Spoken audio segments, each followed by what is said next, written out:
Hello and welcome to Starting Points, where one thing leads to another. I wanted to take you on a little tour going north in Saanich Peninsula. You would get to Swartz Bay and then you can get on a ferry. And you could go to various islands, one of which is known as Salt Spring Island. And I have a map of it here. It's a good sized island, and but it's not developed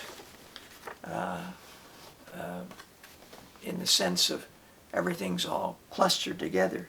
There are some centers, but like Ganges, like perhaps one could say Fulford Village, but it is a village.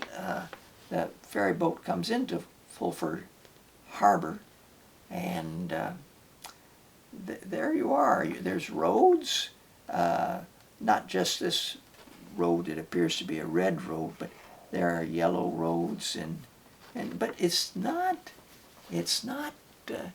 built up. There's a provincial park. There's mountains, there's lakes, other small islands,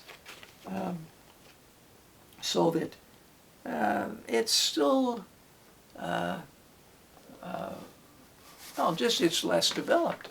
And so people have farms. Much more farming goes on here. They have farmers markets in the summer. In the fall, they'll have apple festivals and things like that. So it's a slower pace of life, and so that's Salt Spring Island. Now I show it to you because it has a history too, and I didn't know much at all of its history, but I had asked students in most classes to find out about somebody historical in Canada or locally, or draw a picture of your house or some other house that interests you, because some of the architecture in Victoria is quite interesting and requires some detail. So and sometimes we'd go and draw cute corner market, things like that, or go into the inner harbor and draw a boat. So this student found a book which is just a perfect book for someone 5th grade. 63 pages. Sylvia Stark, a pioneer. It's written by Victoria Scott and Ernest Jones, and it's about a young black girl who, her parents, she was born in Missouri, and a slave. The parents managed to be able to buy their freedom, and they come across on the Oregon Trail. Not an easy journey. I find this fascinating because the amount of travel and journey and hardship, and then they came down the California Trail, not left the Oregon Trail, California Trail.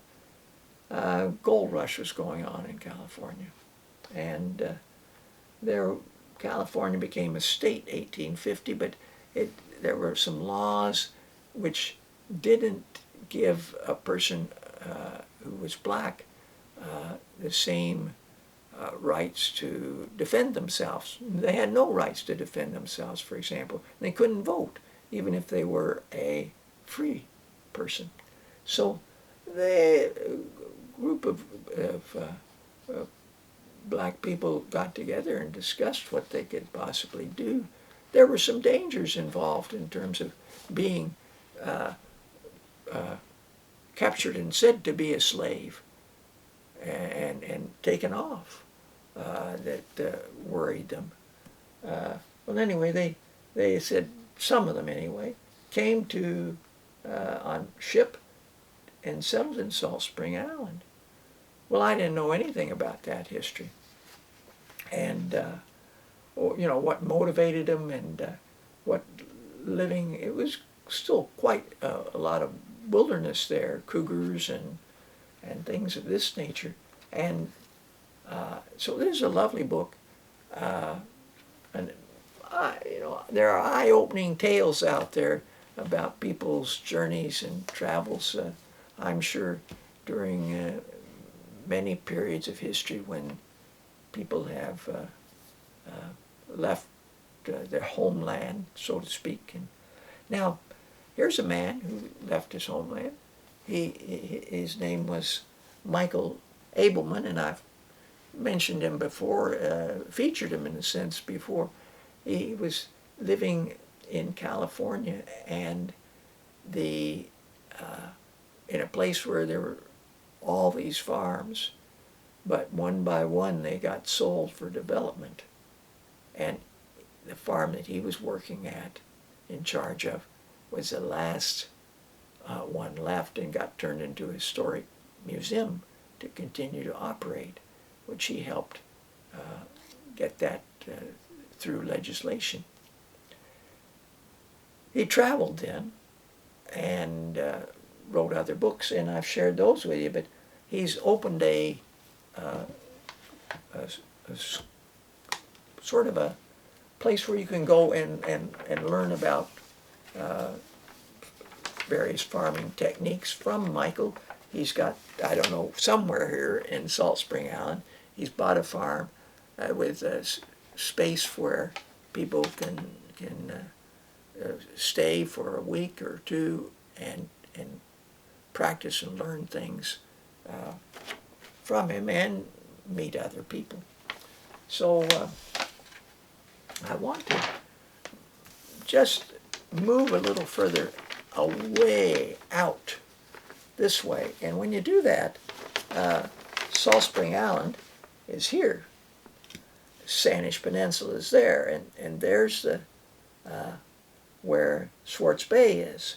Now, you can go from Swartz Bay not only here, but to other islands, and you can also go straight through here and then around the active passage. I always said to my wife, this is like taking a cruise. I mean, there's restaurants on the ferry boat. You can take your car, or you could park your car and go on as a walking passenger and get off here and get on a bus. It'll take you right into Vancouver. And we did it both ways.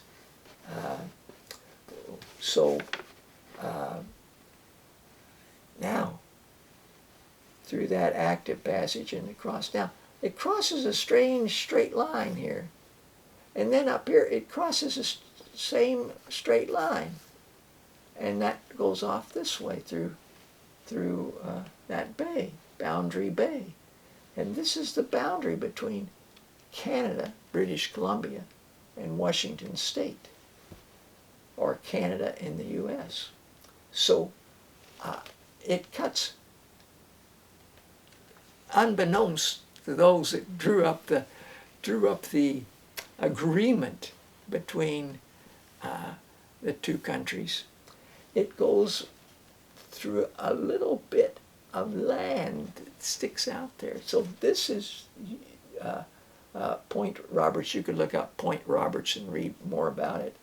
And this area is British Columbia. Now, this line goes around here. The agreement said it wouldn't take in these Gulf Islands, and it wouldn't cut across Vancouver Island. The British had a long claim of settlement, Victoria among one place in particular. So it went around and back around and then down the narrow strait. And everything over there became U.S. So you can take from Sydney on the Sandwich Peninsula a ferry that will take you into the United States, and you can visit the what's known as the San Juan Islands. So is there anything else on this that I wanted to share with you? Well, yes. This map shows there's a number of ferry systems from different places working. And this map, the size of the area that's shown here, is on this small insert. This rectangle here is the same as this. So if you go further a bit, in other words, from Nanaimo, you can go further up the island. There's much more. And it gives you some idea of the breadth of Vancouver Island. But there's other fascinating islands and places along the way. And behind, in British Columbia, as you get up here, there's mountains. So you see these snow-capped mountains, and so it's quite spectacular. Now, two last books. This book is by Bruce Hutchinson, The Struggle for the Border. It talks about how the border was shaped as it came between the United States and Canada, or the British colonies at that point, Commonwealth colony. And this book by Bruce Hutchinson, where he lives at the end of a trolley line in Victoria, which has now been developed beyond where he bought several acres, and his experience farming and growing things and digging in the dirt in this lovely book called A Life in the Country. So until next time, bye for now.